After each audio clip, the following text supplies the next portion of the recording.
आता राज्यातल्या पावसाची बातम्या पाहूयात।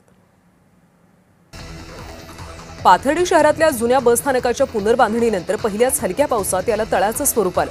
शहरातल्या नाईक चौक आणि उर्दू शाळा परिसरात आलेलं पाणी साचल्यानं संपूर्ण परिसर जलमय झाला। पाण्याच्या निचऱ्याची योग्य व्यवस्था नसल्यानं प्रवाशांचे प्रचंड हाल झाले।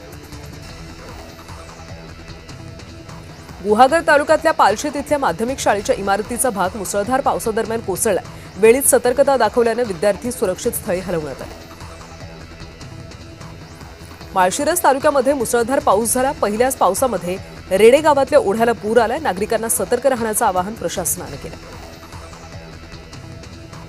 धरणगाव तालुक्यातल्या गावांमध्ये पहिल्याच पावसामध्ये नाले, पाझर, तलाव, बंधारे तुडुंब भरलेत। त्यामुळे गावामधल्या शेतकऱ्यांना मोठा दिलासा मिळाला असून शेतकरी आनंद व्यक्त करतात।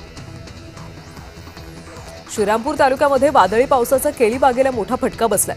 शेतकऱ्याचं 15 लाखांचं नुकसान झालंय। शासनानं तातडीनं पंचनामा करून नुकसान भरपाई द्यावी अशी मागणी होती। दाभोळ इथं मुसळधार पावसामुळे वीज पुरवठा खंडित झाला। विजेच्या खांबावर चढण्यासाठी कर्मचाऱ्यांनी मानवी मनोरा रचला। त्या सगळ्या प्रकरणाचा व्हिडिओ आता सोशल मीडियावर व्हायरल झालाय।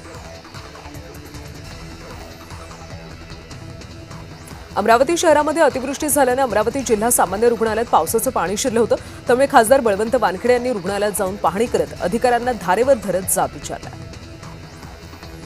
अमरावतीत झालेल्या मुसळधार पावसामुळे जिल्हा सामान्य रुग्णालय जलमय झालं। जिल्हा रुग्णालयाची रवी राणा यांनी पाहणी केली। यावेळी त्यांनी संबंधित अधिकाऱ्यांची चर्चा करून